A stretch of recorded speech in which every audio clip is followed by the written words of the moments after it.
আব্দুল কাদের জিলানী এমন বুজুর্গ ছিলেন। আব্দুল কাদের জিলানীর ঘরে একদিন চোর ঢুকে পড়লো। তার এলাকার চোরে চিন্তা করলো, সারা জীবন তো বিভিন্ন মানুষের ঘরে আমি চুরি করেছি, আজকে আমি আমাদের এলাকার বড় পীর সাহেব আব্দুল কাদের জিলানী পীর সাহেবের বাড়িতে আজকে আমি চুরি করার জন্য যাব এবং তার পীরগিরি আমি পরীক্ষা করব। দেখি আমি তো বিভিন্ন জায়গায় বিভিন্ন বাড়িতে চুরি করতে গিয়েছি, কোনোদিন তো কোনো বাড়িতে ধরা খাই নাই, আজকে দেখি আব্দুল কাদের জিলানীর বাড়িতে গিয়ে ধরা খাই নাকি। যদি আমি ধরা না খাই তাহলে বুঝবো এই পীর হলো ভণ্ড পীর, আর যদি আমি ধরা খেয়ে যাই তাহলে বুঝবো আব্দুল কাদের জিলানীর কারামতি আসলে সত্য, সে আসলেই সত্য এবং হক্কানি পীর। এবার তার এলাকার চোর সিদ্ধান্ত নিল, আজকে আমি আব্দুল কাদের জিলানীর বাড়িতে চুরি করব। পীর বাড়িতে চুরি করার জন্য চোর এবার রওনা করেছি। যাইতে যাইতে পীর বাড়ির কাছে চলে গেছেন। আব্দুল কাদের জিলানীর বাড়িতে সিং খনন করে ভিতরে ঢুকে পড়েছেন। ভিতরে ঢুকার পর যত প্রকার প্রয়োজনীয় জিনিস ছিল, যত প্রকার চুরি করার মতো আসবাবপত্র ছিল, সবকিছু বস্তার ভিতরে ঢুকাইছেন। বস্তা মাথায় নিয়ে এবার চোর চিন্তা করতেছে, ধরা তো খাইলাম না, এটা তো আসলেই ভণ্ড পীর, টেনশনের কোনো কারণ নাই, আরাম মতো আমি এবার বের হয়ে যাব। এবার চোর বস্তা মাথায় নিয়ে দরজার সামনে যখন দাঁড়াইছেন, দেখে দরজা বন্ধ, দরজা খুলে না। সিং যেইটা খনন করেছিল সেই সিংটাও বন্ধ হয়ে গেছে, দরজাটাও বন্ধ হয়ে গেছে। দরজা খোলার জন্য যখন মাথার থেকে বস্তাটা মাটিতে নামায়, মাটিতে নামাইলে দরজা খুলে যায়। আবার যখন বস্তা নেওয়ার জন্য বস্তা মাথায় তুলে আবার দরজা বন্ধ হয়ে যায়। চোর চিন্তা করলো, এটা কেমন বেকায়দায় পড়লাম, এর মানে এই পীর সাহেবের বাড়ির কোনো মাল আমার নিয়ে যাওয়া সম্ভব নয়, আমি যদি বাঁচতে চাই একা যাইতে হবে। এবার বস্তা মাটিতে রেখে একা যাওয়ার জন্য যখন দরজাটা হাত দিলেন, দেখেন এবার আর দরজা খুলে না, একবারে জন্মের মতো বন্ধ হয়ে গেছে। আরো জোরে বলেন সুবহানাল্লাহ। এবার চোর পড়েছেন মহা বিপদে। চোর চিন্তা করলেন, এতক্ষণ তো আমার বের হওয়ার একটা প্রাথমিক সুযোগ ছিল, বস্তা রাখলে দরজা খুলতো, বস্তা মাথায় নিলে দরজা বন্ধ হইতো। এবার দেখি বস্তা রাখার পর তারপরও দরজা খোলে না, দরজা একেবারেই বন্ধ হয়ে গেছে। এদিকে তাহাজ্জুদের সময় হইতেছে, আব্দুল কাদের জিলানী তো তাহাজ্জুদ পড়ার জন্য উঠবেন। এবার নিজের জীবন বাঁচানোর জন্য চিন্তা করলো, এবার আমাকে পলায়ন করতে হবে, আত্মগোপনে চলে যেতে হবে, তাছাড়া ধরা খাইলে আমার উপায় নাই। কত মানুষ তো কত শাস্তি দেয়, না জানি পীর সাহেব আমাকে কোন শাস্তি দিয়ে দেয়। এবার নিজের জীবন বাঁচানোর জন্য আব্দুল কাদের জিলানী যেই খাটে শুয়ে আছেন, যেই চকির মধ্যে শয়ন করতেছেন, সেই চকির নিচতলায় ঢুকে গেলেন জীবন বাঁচানোর জন্য। আব্দুল কাদের জিলানী তাহাজ্জুদ পড়ার জন্য উঠলেন। বুজুর্গ মানুষ, তাদের আধ্যাত্মিক জগতের কথা তারা বলতে পারেন। আল্লাহ পাক ইলহামের মাধ্যমে, আল্লাহ পাক কাশফের মাধ্যমে বুজুর্গ ব্যক্তিদেরকে অনেক কিছু অবগত করে থাকেন। এর মানে এটা নয় বুজুর্গ ব্যক্তি আল্লাহওয়ালা ব্যক্তিরা গায়েব জানে, কোন মানুষ গায়েব জানেন না। আল্লাহ যাকে জানান সেই জানতে পারে, আল্লাহ যাকে জানান না সেই মানুষ কখনো জানতে পারে না, ঠিক কিনা? এবার আব্দুল কাদের জিলানী তো ভাবতেছেন আমার চোখের নিচে চোর শুয়ে আছে।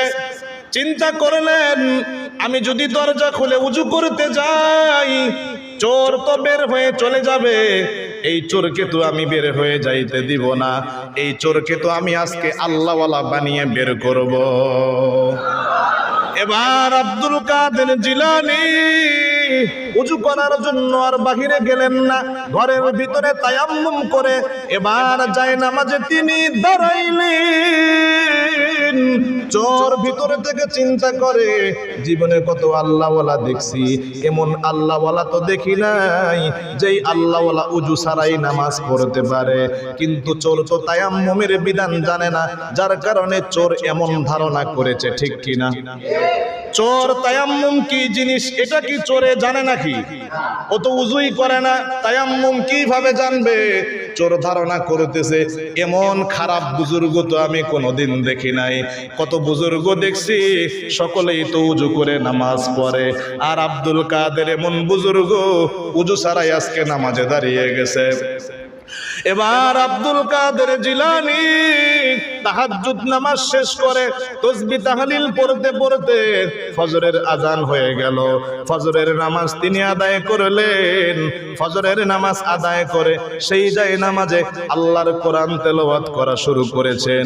অন্যদিকে চোর চকির নিচ থেকে চিন্তা করতেছে, আজকে এমন বেকায়দায় আমি পড়েছি, জীবনে চুরি করতে এমন বেকায়দায় কোনোদিন আর পড়ি নাই, ঠিক কিনা?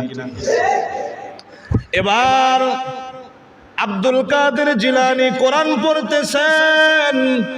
কোরআন পড়তে পড়তে শাম দেশ থেকে একজন মানুষ আব্দুল কাদের জিলানীর সঙ্গে দেখা করার জন্য চলে আসছেন। আসার পর ডাক দিয়া কয়, হে আল্লাহর ওলি আব্দুল কাদের জিলানী, আমি শাম দেশ থেকে আপনার কাছে আসছি। শাম দেশের মানুষ বিভিন্ন গুনাহের সঙ্গে জড়িয়ে পড়েছে। শাম দেশের মানুষ বিভিন্ন অনৈতিক কাজের সঙ্গে জড়িয়ে পড়েছে। এই মানুষগুলোকে ফিরাইতে হবে।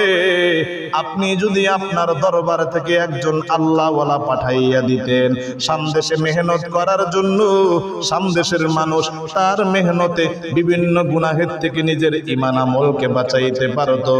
আব্দুল কাদের জিলানী শাম দেশের মেহমানকে ডাক দিয়া বললেন, বসো, আমার চকির নিচে একজন আল্লাহওয়ালা মানুষ পলায়ন করতেছে, তাকে বের করে নিয়ে আসো, আমি তাকে আল্লাহওয়ালা বানাইয়া তোমার সঙ্গে পাঠাইয়া দিব। এবার মেহমান চকির নিচ থেকে চোরকে টাইনা বের করলেন। চোর বলতেছে, পীর সাহেব, আমাকে এবারের জন্য আপনি মাফ করে দেন, আর চুরি করব না। আব্দুল কাদের জিলানী ডাক দিয়া বলে, চুরি বন্ধ করলে হবে না, এখান থেকে আল্লাহওয়ালা হয়ে শাম দেশে মানুষের ঈমান আমলের পিছনে মেহনত তোমাকে করতে হবে। এবার এই প্রস্তাব শোনার পর চোরের চোখ এবার কপালে উঠে গেছে।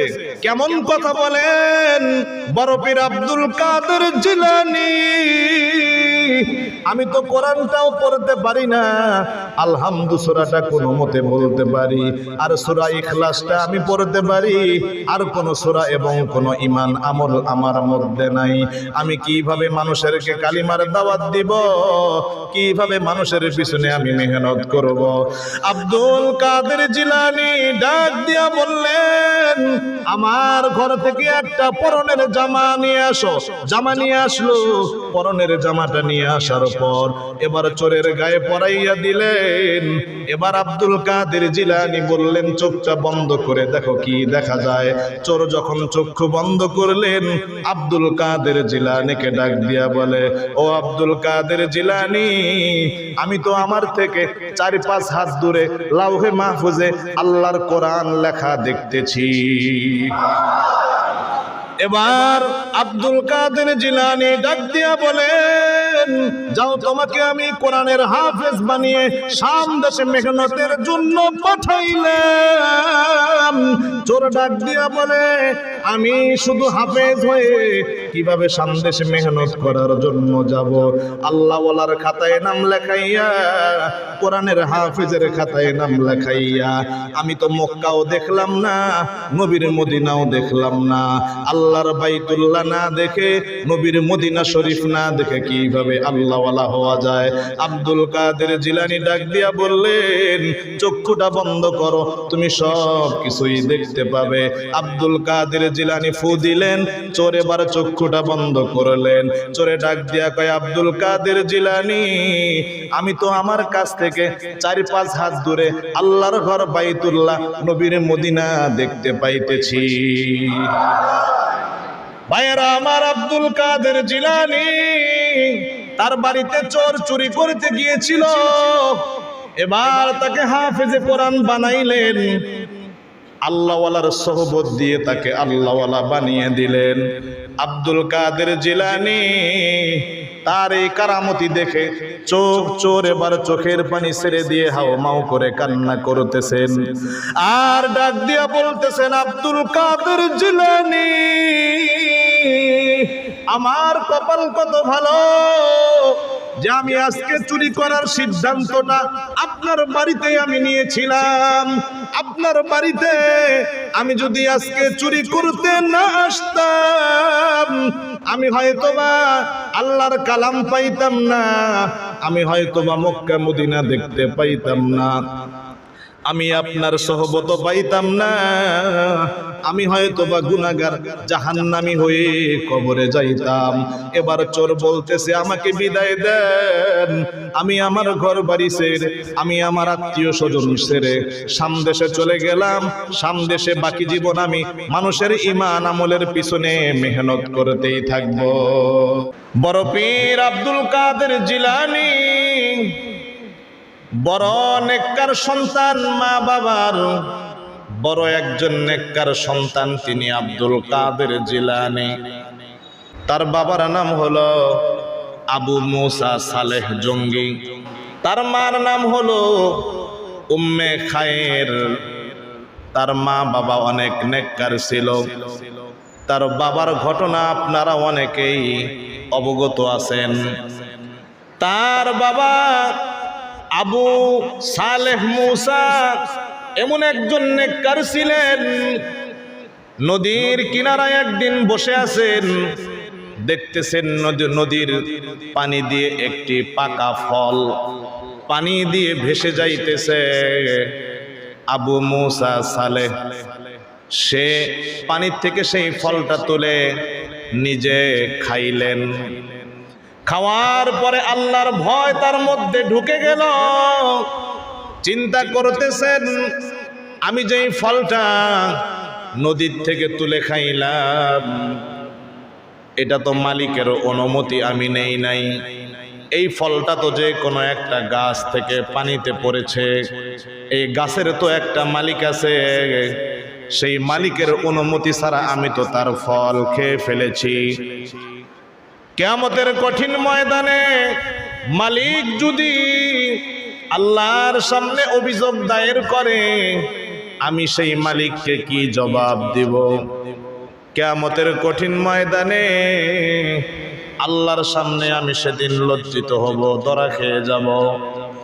আব্দুল কাদের জিলানীর বাবা আল্লাহর ভয়ে, পরকালের ভয়ে এই ফলের মালিক খোঁজার জন্য তিনি সামনের দিকে রওনা করলেন। অর্থাৎ যে দিক থেকে পানির স্রোত আসতেছে সেই দিকে তিনি মালিকের বাগান খোঁজার জন্য এবং মালিককে খোঁজার জন্য রওনা করলেন। যাইতে যাইতে দেখতেছেন যেই ফল তিনি খেয়েছেন, এই ফলের একটি গাছ নদীর দিকে একদম ঝুলে পড়েছে, নদীর দিকে একদম ঝুঁকে পড়েছে। তিনি চিন্তা করলেন, এই গাছ থেকেই এই ফলটা পড়েছে, আর সেই ফলটাই আমি খেয়েছি। এই গাছের মালিককে মালিক খোঁজার জন্য তিনি রওনা করলেন। এলাকার মানুষের কাছে জিজ্ঞাসা করলেন, এই যে নদীর কিনারায় গাছ দেখা যায়, এই গাছের মালিককে, মালিক আমার দরকার। এলাকার মানুষ দেখায়া দিল অমুক জায়গায় এই মালিকের বাড়ি। সেই মালিকের কাছে তিনি চলে গেলেন। যাওয়ার পরে সালাম দিয়ে জিজ্ঞাসা করলেন, নদীর কিনারায় এমন কি একটা গাছ আপনার আছে নাকি? মালিক ডাক দিয়া কয়, অবশ্যই নদীর কিনারায় আমার একটা এমন ফলের গাছ আছে। আব্দুল কাদের জিলানীর বাবা ডাক দিয়া বলতেছেন, আপনার গাছ থেকে একটা ফল নদীর পানিতে পড়েছে, সেই ফলটা আমি খেয়েছি। আপনার অনুমতি ছাড়া সেই ফলটা খাওয়ার পরে আমার আল্লাহর ভয় ঢুকে গেছে। পরকালে কি জবাব দিব? আপনি যদি আল্লাহর কাছে অভিযোগ করেন, আপনাকে আমি পরকালে কি দিয়া বুঝাবো? আপনার ঋণ আমি পরিশোধ করব। মালিক আব্দুল কাদের জিলানীর বাবার কথা শুনে মালিকের ভিতরে চিন্তা ঢুকেছে, এমন যুবক পৃথিবীর কোথাও তো আমি দেখি নাই। একটা ফল নদীতে খাওয়ার কারণে সে পরকালের চিন্তা করতেছে, মালিকের কাছে সে ঋণী মনে করতেছে। কত ফল কত মানুষ খাইলো, কোন মানুষ তো কোনোদিন আমার কাছে তার ঋণ শুধরানোর জন্য আসলো না। এটা কেমন যুবক, যেই যুবক আল্লাহর ভয়ে আমার কাছে চলে আসছে। অতএব এই যুবক তো সাধারণ কোন যুবক নয়, এই যুবক তো অবশ্যই আল্লাহওয়ালা যুবক হবে। এবার মালিক তাকে পরীক্ষা করার জন্য শর্ত দিল, তোমাকে আমি একটি ফল খেয়ে, তুমি যে অপরাধ করেছো, একটি ফল তুমি আমাকে না বলে যে খেয়েছো, এটা আমি তোমাকে মাফ করব। তবে শর্ত হলো 12 বছর আমার পিছনে আমার বাড়িতে তোমার গোলামি করতে হবে। 12 বছর গোলামি করার পর আমি তোমাকে এক ফলের ঋণ মাফ করে দিব। আর যদি তুমি আমার গোলামি না করো, তাহলে যে কোনো শর্তে আমি তোমার এই ঋণ মাফ করব না। এবার আব্দুল কাদের জিলানীর বাবা এই প্রস্তাব শোনার পর মুস্কি হাসি দিলেন, বললেন, ঠিক আছে 12 বছর আমি আপনার খেদমত করব, তারপরেও তো আপনি আমাকে 12 বছর পরে মাফ করবেন। আল্লাহর কাছে আমার কোনো ঋণ নিয়ে কিয়ামতের মাঠে উঠতে হবে না। এবার আব্দুল কাদের জিলানীর বাবা 12 বছর সেই মালিকের গোলামি করলেন। মালিকের গোলামি করার পর 12 বছর যখন অতিবাহিত হয়ে গেল, 12 বছর শেষ হওয়ার পর আব্দুল কাদের জিলানীর বাবা ডাক দিয়া বলে, আজকে তো আমার 12 বছর পূর্ণ হলো, আজকে আমাকে মাফ করে দেন, আমি আপনার কাছ থেকে মাফ চেয়ে চলে যাব। এবার মালিক ডাক দিয়া বলে, তোমাকে আমি মাফ করব না, আর একটা শর্ত আমার পূরণ করতে হবে। সেই শর্ত যদি আমার মেনে নিতে পারো, তাহলে তোমাকে মাফ করব, তা না হলে তোমাকে মাফ করা আমার সম্ভব নয়।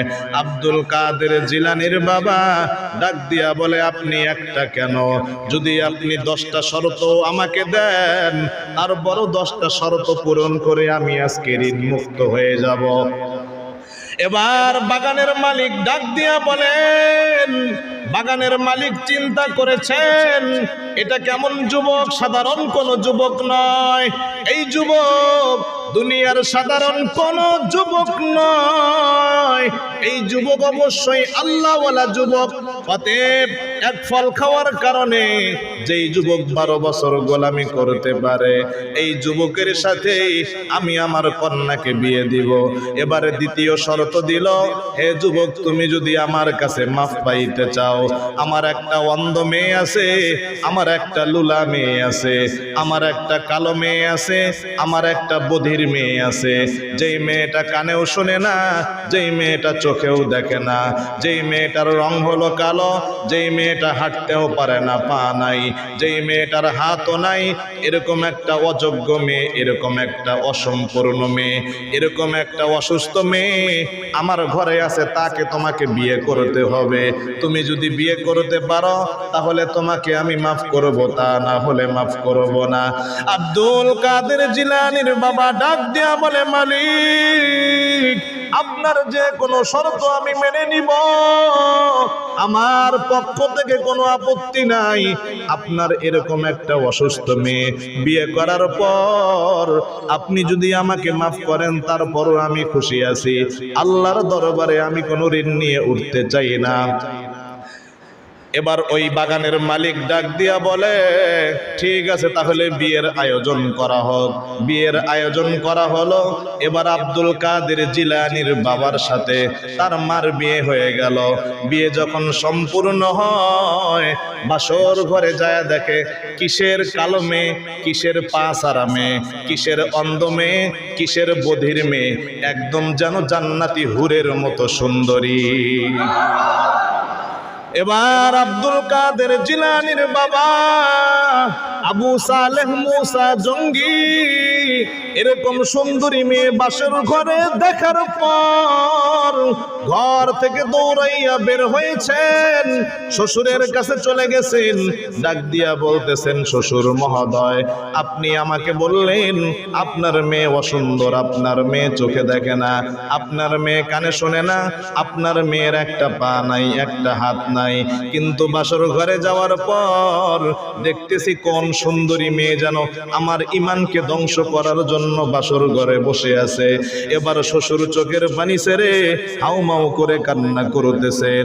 আর আবু সালেহ মুসা জঙ্গি তাকে বুকের সঙ্গে জড়িয়ে ধরে বললেন, বাবারে, আমার মেয়ে তো অসুন্দর নয়, আমার মেয়ে তো কানাও নয়, আমার মেয়ে তো কালো নয়, আমার মেয়ে তো বধির নয়, আমার মেয়ে তো অসুস্থ নয়, তুমি যাকে বাসর ঘরে দেখতে পেয়েছ এটাই হলো আমার মেয়ে। আমি তোমাকে পরীক্ষা করার জন্য এই শর্তগুলো আমি দিয়েছিলাম, অতএব যাও আমার মেয়ের ঘরে, তুমি যাও বাসর করো, এটাই হলো তোমার স্ত্রী। আরো জোরে বলেন সুবহানাল্লাহ। আব্দুল কাদের জিলানীর বাবা আবু সালেহ মুসা জঙ্গি তিনি এরকম ধার্মিক ছিলেন, এরকম আল্লাহওয়ালা পরহেজগার ছিলেন। একটি ফল খাওয়ার কারণে আল্লাহর ভয় এমন ভাবে ঢুকছে, ফলের মালিকের সন্ধান বের করে 12 বছর তার গোলামি করে, এবং তার অসুস্থ মেয়ে, কানা খোরা এবং কালো এরকম একজন মেয়েকেও সে বিয়ে করতে রাজি হয়েছে। কেন? বলে তারপর আমি যেন আপনার কাছে ঋণী না থাকি, কিয়ামতের মাঠে আল্লাহর আদালতে যেন আমি ধরা না খাই, আল্লাহর কাছে যেন আমি কোনো প্রকার ঋণ নিয়ে দুনিয়ার থেকে না যাই, এজন্য আপনি আমাকে মাফ করে দেন। যত প্রকার শর্ত আমি কোনো প্রকার আপত্তি ছাড়াই মেনে নিব। ভাইয়েরা আমার, বাবা এরকম নেককার ছিলেন, এজন্য তার ওরসে যেই সন্তান হয়েছে বড় পীর আব্দুল কাদের জিলানী। সুবহানাল্লাহ। মাটা কেমন ছিল? মা কেমন ছিল? উম্মুল খায়ের মায়ের নাম ছিল। আব্দুল কাদের জিলানীর মার নাম কি ছিল? উম্মুল খায়ের। এমন নেককার মহিলা ছিলেন তিনি, বলে তার মাথার চুলটাও কোনোদিন কোনো মানুষ দেখে নাই, সে তার চক্ষু দিয়ে কোনোদিন পরপুরুষ দেখে নাই, যার কারণে তার বাবা বলেছে যে আমার মেয়ে অন্ধ, কারণ এলাকার মানুষ জানে তার মেয়ে অন্ধ, যার কারণে কোনোদিন ঘর থেকে বের হয় না। আমার মেয়ের পা নাই, এটা কেন বলেছি? আমার মেয়ে কোনোদিন বাড়ির বাহিরে বের হয় নাই, যার কারণে আমি বলেছি আমার মেয়ের পা নাই। আমার মেয়ে কালো কেন বলেছি? আমার মেয়ের রূপ সৌন্দর্য কেউ দেখে নাই। এরকম নেককার পরহেজগার মহিলা ছিলেন আব্দুল কাদের জিলানীর মা উম্মুল খায়ের। আর জোরে বলেন সুবহানাল্লাহ। আব্দুল কাদের জিলানীর মা একদিন তার পরনের একটি শাড়ি বাড়ির বাহিরে তিনি শুকানোর জন্য দিয়েছেন, রোদে শুকানোর জন্য পরনের শাড়ি তিনি বাহিরে শুকানোর জন্য দিয়েছেন। আব্দুল কাদের জিলানীর বাবা আবু সালেহ মুসা তিনি যখন দেখছেন যে আমার স্ত্রীর শাড়ি, পরনের শাড়ি বাহিরে নেড়ে দেওয়া, রোদে শুকানোর জন্য বাহিরে দিয়েছে, উনি কি করছেন? সঙ্গে সঙ্গে মেসের কাঠি দিয়ে স্ত্রীর পরনের শাড়িটা সঙ্গে সঙ্গে আগুন লাগিয়ে পুড়ে ছারখার করে দিছেন। বিবি যখন আসছে, আসার পরে দেখতেছে শাড়িতে আগুন দিয়া আমার স্বামী আমার শাড়িতে আগুন দিয়া শাড়িকে পুড়তেছে। জিজ্ঞাসা করছে, আপনি এটা কি করতেছেন? আমার শাড়িটা পুড়ে ফেললেন কেন? তখন আব্দুল কাদের জিলানীর বাবা বলছে, দেখো এমন শাড়ি তোমার পরনে কখনো মানায় না, যেই শাড়ি অপর পুরুষ দেখবে আর তুমি সেই শাড়ি তুমি পরিধান করবে, এটা কখনো তোমার দেহের জন্য মানায় না, এটা কখনো ইমানদার মহিলার জন্য মানায় না। এজন্য যেই শাড়ি অপর পুরুষ দেখছে সেটাকে আমি আর রাখবো না, পুরে সারখার করে দিছি। আব্দুল কাদের জিলানীর মা উম্মুল খাইর বলছে, স্বামী আপনি যেটা করছেন আপনার সিদ্ধান্তই সবচেয়ে উত্তম, আমি এটা মেনে নিলাম এবং আপনার সিদ্ধান্তের উপরে আমি খুশি হলাম। এখনকার যুগের মহিলার শাড়ি পুরে দেখেন তো, হ্যাঁ এখনকার যুগের মহিলার কোন শাড়ি, মহিলার মানে অন্য মহিলার তো আপনি দিতে পারবেন না, আপনার স্ত্রীর, আপনার সহধর্মিনী, আপনার স্ত্রী, আপনার বিবি, তার শাড়ি এরকম পুইরা দেখেন, আপনার ভাত তো বন্ধ হবে হবে, সেদিন যায় আপনাকে ডিভোর্স দিবে, ঠিক কিনা? এখন তো ছোটখাটো বিষয়কে কেন্দ্র করে স্বামী স্ত্রীর সম্পর্ক নষ্ট হয়ে যায়, স্ত্রী স্বামীকে ডিভোর্স করে। কেন? তুচ্ছ বিষয়কে কেন্দ্র করে এই ধরনের ঘটনা মহিলারা ঘটায়, ছোটখাটো বিষয়ও মেনে নিতে পারে না। এটা কেন? স্বামী স্ত্রী আল্লাহর গোলামি না করার কারণে, ইসলাম পূর্ণাঙ্গভাবে অনুসরণ না করার কারণে ঘরে ঘরে আল্লাহ পাক জাহান্নামের আগুন সৃষ্টি করে দিয়েছে। কথা বলেন ঠিক কিনা? ভাইয়েরা আমার, এদিকে আমার আলোচ্য বিষয় না। আমি যেটা বলতে চাচ্ছিলাম যে মা যদি নেককার হয়, তা মা নেককার ছিল যার চুল পরপুরুষ দেখে নাই, যার হাত পা পরপুরুষ দেখে নাই, যার শরীরের রং পর্যন্ত পরপুরুষ দেখে নাই, এবং সেও নিজের চক্ষু দিয়ে অন্য পুরুষকে দেখে নাই। তার গর্ভ থেকে আল্লাহ জাতিকে যেই ফল দিয়েছেন, জাতিকে যেই শ্রেষ্ঠ সন্তান উপহার আল্লাহ দিয়েছেন, সেটা হলো বড় পীর আব্দুল কাদের জিলানী রহমাতুল্লাহি আলাইহি। সুবহানাল্লাহ। বড় পীর আব্দুল কাদের জিলানী দুনিয়ায় ভূমিষ্ঠ হওয়ার পর তার বয়স যখন 4 বছর হয়ে গেল, কয় বছর? 4 বছর বয়স হওয়ার পর আব্দুল কাদের জিলানীর মা আব্দুল কাদের জিলানীকে মাদ্রাসায় নিয়ে গেলেন, মাদ্রাসায় ভর্তি করাবেন। মাদ্রাসায় নিয়ে যাওয়ার পর ওস্তাদকে ডাক দিয়া বললেন, ওস্তাদ জি, আমার 4 বছরের সন্তান আব্দুল কাদের জিলানীকে আপনার মাদ্রাসায় ভর্তি করলাম, সন্তানটাকে আপনি লেখাপড়া করাবেন, সন্তানটাকে আপনি মানুষের মতো মানুষ বানাইয়া একজন আলেম হিসাবে আপনি আমাকে উপহার দিবেন। ওস্তাদ বললেন, ঠিক আছে, আপনার সন্তান আমার কাছে আমানত। আপনার সন্তান আলিফ থেকে নিয়ে শুরু করে আমি আপনার সন্তানকে আমানতের সাথে পড়াবো, কোনোদিন সন্তানের আমানত খেয়ানত করব না। এই কথা বলে মাকে বিদায় দিয়ে ওস্তাদ আব্দুল কাদের জিলানীকে কায়দা দিয়া সবকে বসায়া দিলেন। সবকে বসায়া দেওয়ার পর কায়দা বের করে ওস্তাদ প্রথম সবক দিলেন আব্দুল কাদের জিলানী, বাবা তুমি বলো আলিফ। আব্দুল কাদের জিলানী বলা শুরু করলো, আলিফ লাম মিম। সুবহানাল্লাহ। ওস্তাদ বলল আলিফ, আব্দুল কাদের জিলানী বলল আলিফ লাম মিম। যালিকাল কিতাবু লা রাইবা ফীহি হুদাল লিল মুত্তাকিন আল্লাযীনা ইউমিনুনা বিল গায়বি ওয়া ইউকিমুনাস সালাতা ওয়া মিম্মা রাযাকনাহুম ইউনফিকুন। এভাবে শুধু সূরা বাকারা নয়, 1 পারা 2 পারা 3 পারা 5 পারা নয়, ওস্তাদ আলিফ দিয়া শুরু করেছেন। আব্দুল কাদের জিলানী 4 বছরের সন্তান 18 পারা শেষ করে তারপরে পড়া বন্ধ করেছেন। ওস্তাদ শুরু করলেন আলিফ, আব্দুল কাদের জিলানী শুরু করলেন আলিফ লাম মিম।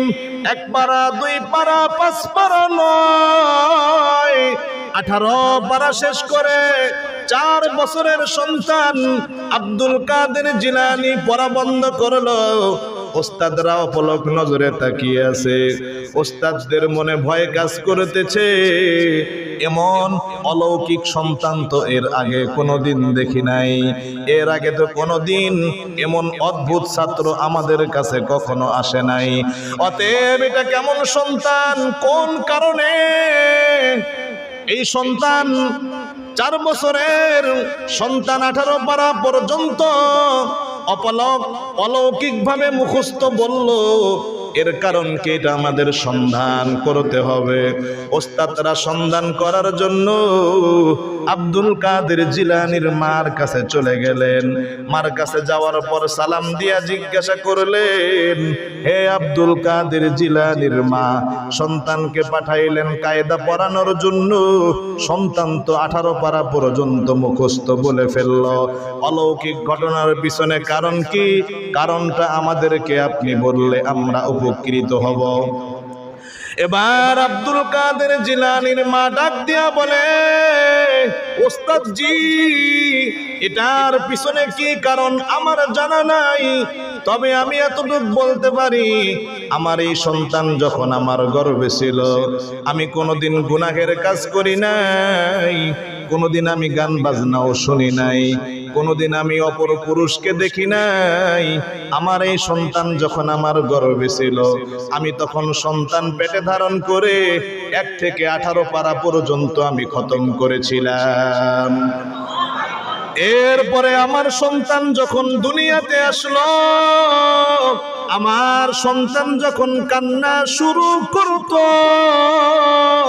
আমার সন্তানকে কান্না চুপ করানোর জন্য আমি অন্য কিছু করতাম না। আমার সন্তান যখন কান্না করত, আমি কোরআন নিয়ে বসে পড়তাম। কোরআন শুনতে শুনতে আমার সন্তান এক সময় চুপ হয়ে যেত।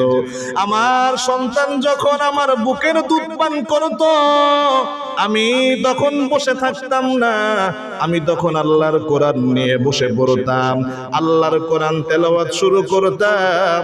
এভাবে আমি 1 থেকে 18 পারা পর্যন্ত 1 বার 2 বার 3 বার নয়, অগণিত বার আমি 1 থেকে 18 পারা পর্যন্ত আল্লাহর কালাম তেলাওয়াত করেছি।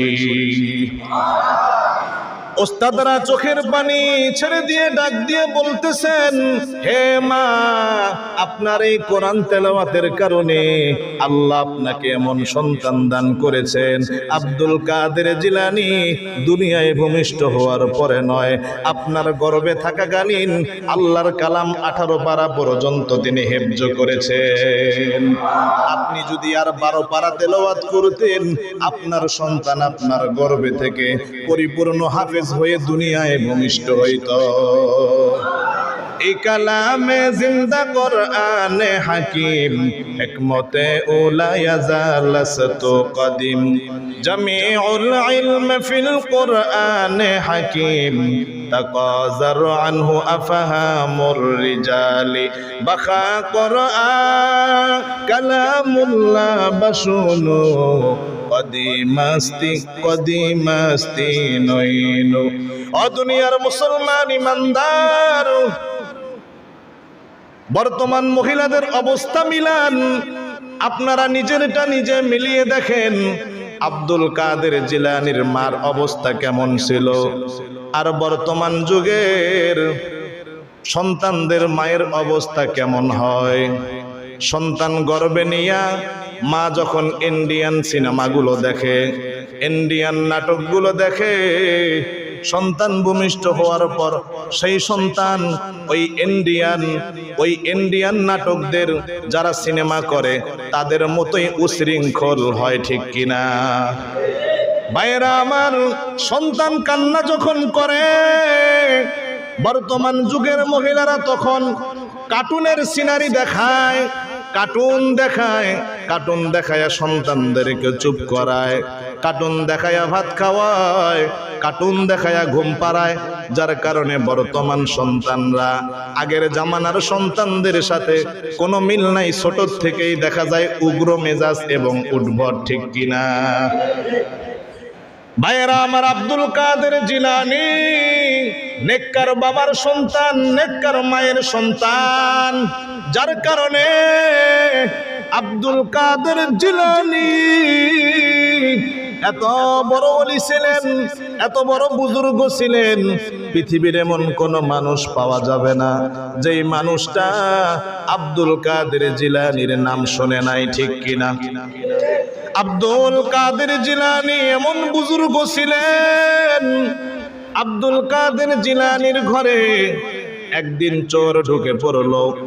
তার এলাকার চোরে চিন্তা করলো, সারা জীবন তো বিভিন্ন মানুষের ঘরে আমি চুরি করেছি, আজকে আমি আমাদের এলাকার বড় পীর সাহেব আব্দুল কাদের জিলানী পীর সাহেবের বাড়িতে আজকে আমি চুরি করার জন্য যাব এবং তার পীরগিরি আমি পরীক্ষা করব।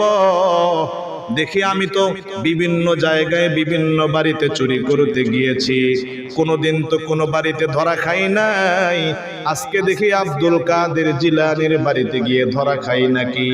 যদি আমি ধরা না খাই তাহলে বুঝবো এই পীর হলো ভণ্ড পীর, আর যদি আমি ধরা খেয়ে যাই তাহলে বুঝবো আব্দুল কাদের জিলানীর কারামতি আসলে সত্য, সে আসলেই সত্য এবং হক্কানি পীর।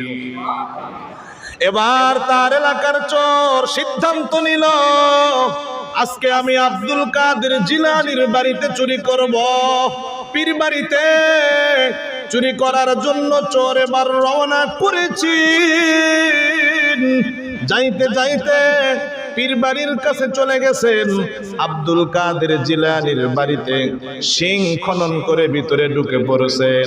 ভিতরে ঢুকার পর যত প্রকার প্রয়োজনীয় জিনিস ছিল, যত প্রকার চুরি করার মতো আসবাবপত্র ছিল, সবকিছু বস্তার ভিতরে ঢুকাইছেন। বস্তা মাথায় নিয়ে এবার চোর চিন্তা করতেছে, ধরা তো খাইলাম না, এটা তো আসলেই ভণ্ড পীর, টেনশনের কোনো কারণ নাই, আরাম মতো আমি এবার বের হয়ে যাব। এবার চোর বস্তা মাথায় নিয়ে দরজার সামনে যখন দাঁড়াইছেন, দেখে দরজা বন্ধ, দরজা খুলে না। সিং যেইটা খনন করেছিল সেই সিংটাও বন্ধ হয়ে গেছে, দরজাটাও বন্ধ হয়ে গেছে। দরজা খোলার জন্য যখন মাথার থেকে বস্তাটা মাটিতে নামায়, মাটিতে নামাইলে দরজা খুলে যায়, আবার যখন বস্তা নেওয়ার জন্য বস্তা মাথায় তুলে আবার দরজা বন্ধ হয়ে যায়। চোর চিন্তা করলো, এটা কেমন বেকায়দায় পড়লাম, এর মানে এই পীর সাহেবের বাড়ির কোনো মাল আমার নিয়ে যাওয়া সম্ভব নয়, আমি যদি বাঁচতে চাই একা যাইতে হবে। এবার বস্তা মাটিতে রেখে একা যাওয়ার জন্য যখন দরজাটা হাত দিলেন, দেখেন এবার আর দরজা খুলে না, একবারে জন্মের মতো বন্ধ হয়ে গেছে।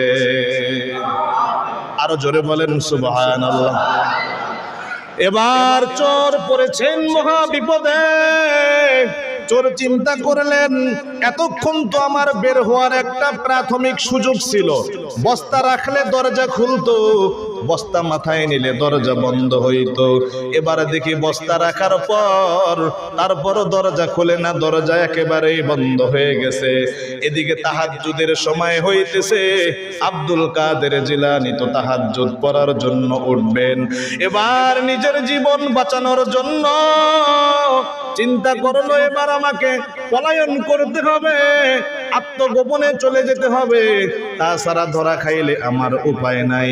কত মানুষ তো কত শাস্তি দেয়, না জানি পীর সাহেব আমাকে কোন শাস্তি দিয়ে দেয়।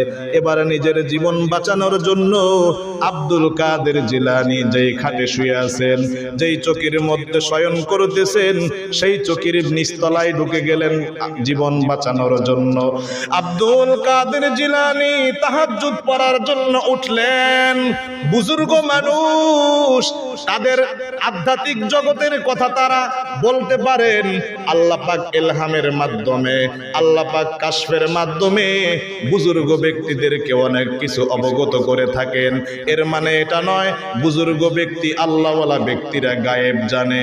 কোন মানুষ গায়েব জানেন না, আল্লাহ যাকে জানান সেই জানতে পারে, আল্লাহ যাকে জানান না সেই মানুষ কখনো জানতে পারে না, ঠিক কিনা? এবার আব্দুল কাদের জিলানী তো ভাবতেছেন আমার চোখের নিচে চোর শুয়ে আছে। চিন্তা করলেন, আমি যদি দরজা খুলে উজু করতে যাই চোর তো বের হয়ে চলে যাবে। এই চোরকে তো আমি বের হয়ে যাইতে দিব না, এই চোরকে তো আমি আজকে আল্লাহওয়ালা বানিয়ে বের করব। এবার আব্দুল কাদের জিলানী উযু করার জন্য আর বাহিরে গেলেন না, ঘরের ভিতরে তায়াম্মুম করে এবার যায় নামাজে তিনি দাঁড়াইলেন। চোর ভিতর থেকে চিন্তা করে, জীবনে কত আল্লাহওয়ালা দেখছি, এমন আল্লাহওয়ালা তো দেখি নাই যেই আল্লাহওয়ালা উযু ছাড়াই নামাজ পড়তে পারে। কিন্তু চোর তো তায়াম্মুমের বিধান জানে না, যার কারণে চোর এমন ধারণা করেছে, ঠিক কিনা? চোর তায়াম্মুম কি জিনিস এটা কি চোরে জানে নাকি? ও তো উযুই করে না, তায়াম্মুম কিভাবে জানবে? চোর ধারণা করতেছে এমন খারাপ বুজুর্গ তো আমি কোনোদিন দেখি নাই। কত বুজুর্গ দেখছি সকলেই তো উযু করে নামাজ পড়ে, আর আব্দুল কাদের এমন বুজুর্গ উযু ছাড়াই আজকে নামাজে দাঁড়িয়ে গেছে। এবার আব্দুল কাদের জিলানী তাহাজ্জুদ নামাজ শেষ করে তাসবিহ তাহলিল পড়তে পড়তে ফজরের আজান হয়ে গেল। ফজরের নামাজ তিনি আদায় করলেন। ফজরের নামাজ আদায় করে সেই যায় নামাজে আল্লাহর কোরআন তেলাওয়াত করা শুরু করেছেন। অন্যদিকে চোর চকির নিচ থেকে চিন্তা করতেছে, আজকে এমন বেকায়দায় আমি পড়েছি, জীবনে চুরি করতে এমন বেকায়দায় কোনোদিন আর পড়ি নাই, ঠিক কিনা? এবার আব্দুল কাদের জিলানী কোরআন পড়তেছেন। কোরআন পড়তে পড়তে শাম দেশ থেকে একজন মানুষ আব্দুল কাদের জিলানীর সঙ্গে দেখা করার জন্য চলে আসছেন। আসার পর ডাক দিয়া কয়, হে আল্লাহর ওলি আব্দুল কাদের জিলানী, আমি শাম দেশ থেকে আপনার কাছে আসছি। শাম দেশের মানুষ বিভিন্ন গুনাহের সঙ্গে জড়িয়ে পড়েছে, শাম দেশের মানুষ বিভিন্ন অনৈতিক কাজের সঙ্গে জড়িয়ে পড়েছে। এই মানুষগুলোকে ফিরাইতে হবে। আপনি যদি আপনার দরবার থেকে একজন আল্লাহওয়ালা পাঠাইয়া দিতেন শাম দেশে মেহনত করার জন্য, শাম দেশের মানুষ তার মেহনতে বিভিন্ন গুনাহের থেকে নিজের ঈমান আমলকে বাঁচাইতে পারত। আব্দুল কাদের জিলানী শাম দেশের মেহমানকে ডাক দিয়া বললেন, বসো, আমার চকির নিচে একজন আল্লাহওয়ালা মানুষ পলায়ন করতেছে, তাকে বের করে নিয়ে আসো, আমি তাকে আল্লাহওয়ালা বানাইয়া তোমার সঙ্গে পাঠাইয়া দিব। এবার মেহমান চকির নিচ থেকে চোরকে টাইনা বের করলেন। চোর বলতেছে, পীর সাহেব, আমাকে এবারের জন্য আপনি মাফ করে দেন, আর চুরি করব না। আব্দুল কাদের জিলানী ডাক দিয়া বলে, চুরি বন্ধ করলে হবে না, এখান থেকে আল্লাহওয়ালা হয়ে শাম দেশে মানুষের ঈমান আমলের পিছনে মেহনত তোমাকে করতে হবে। এবার এই প্রস্তাব শোনার পর চোরের চোখ এবার কপালে উঠে গেছে। কেমন কথা বলেন, বড় পীর আব্দুল কাদের জিলানী, আমি তো কোরআনটাও পড়তে পারি না, আলহামদু সূরাটা কোনো মতে বলতে পারি, আর সূরা ইখলাসটা আমি পড়তে পারি, আর কোন সূরা এবং কোন ঈমান আমল আমার মধ্যে নাই। আমি কিভাবে মানুষেরকে কালিমার দাওয়াত দিব, কিভাবে মানুষের পিছনে আমি মেহনত করব? আব্দুল কাদের জিলানী ডাক দিয়া বললেন, আমার ঘর থেকে একটা পরনের জামা নিয়ে আসো। জামা নিয়ে আসলো। পরনের জামাটা নিয়ে আসার পর এবার চোরের গায়ে পরাইয়া দিলেন। এবার আব্দুল কাদের জিলানী বললেন, চোখটা বন্ধ করে দেখো কি দেখা যায়। চোর যখন চক্ষু বন্ধ করলেন, আব্দুল কাদের জিলানীকে ডাক দিয়া বলে, ও আব্দুল কাদের জিলানী, আমি তো আমার থেকে 4-5 হাত দূরে লাউহে মাহফুজে আল্লাহর কোরআন লেখা দেখতেছি। এবার আব্দুল কাদের জিলানী ডাক দিয়া বলেন, যাও, তোমাকে আমি কোরআনের হাফেজ বানিয়ে শাম দেশে মেহনতের জন্য পাঠাইলাম। চোর ডাক দিয়া বলে, আমি শুধু হাফেজ হয়ে কিভাবে শাম দেশে মেহনত করার জন্য যাব? আল্লাহওয়ালার খাতায় নাম লেখাইয়া, কোরআনের হাফেজের খাতায় নাম লেখাইয়া আমি তো মক্কাও দেখলাম না, নবীর মদিনাও দেখলাম না, আল্লাহর বাইতুল্লাহ না দেখে, নবীর মদিনা শরীফ না দেখে কিভাবে এইভাবে আল্লাহওয়ালা হওয়া যায়। আব্দুল কাদের জিলানী ডাক দিয়া বললেন, চক্ষুটা বন্ধ করো, তুমি সব কিছুই দেখতে পাবে। আব্দুল কাদের জিলানী ফু দিলেন, চোর এবার চক্ষুটা বন্ধ করলেন। চোরে ডাক দিয়া কয়, আব্দুল কাদের জিলানী, আমি তো আমার কাছ থেকে 4-5 হাত দূরে আল্লাহর ঘর বাইতুল্লাহ নবীর মদিনা দেখতে পাইতেছি। ভাইয়েরা আমার, আব্দুল কাদের জিলানী তার বাড়িতে চোর চুরি করতে গিয়েছিল, এবার তাকে হাফেজে কোরআন বানাইলেন, আল্লাহওয়ালার সোহবত দিয়ে তাকে আল্লাহওয়ালা বানিয়ে দিলেন। আব্দুল কাদের জিলানী তার এই কারামতি দেখে চোর এবার চোখের পানি ছেড়ে দিয়ে হাওমাও করে কান্না করতেছেন, আর ডাক দিয়া বলতেছেন, আব্দুল কাদের জিলানী, আমার কপাল কত ভালো যে আমি আজকে চুরি করার সিদ্ধান্তটা আপনার বাড়িতে আমি নিয়েছিলাম।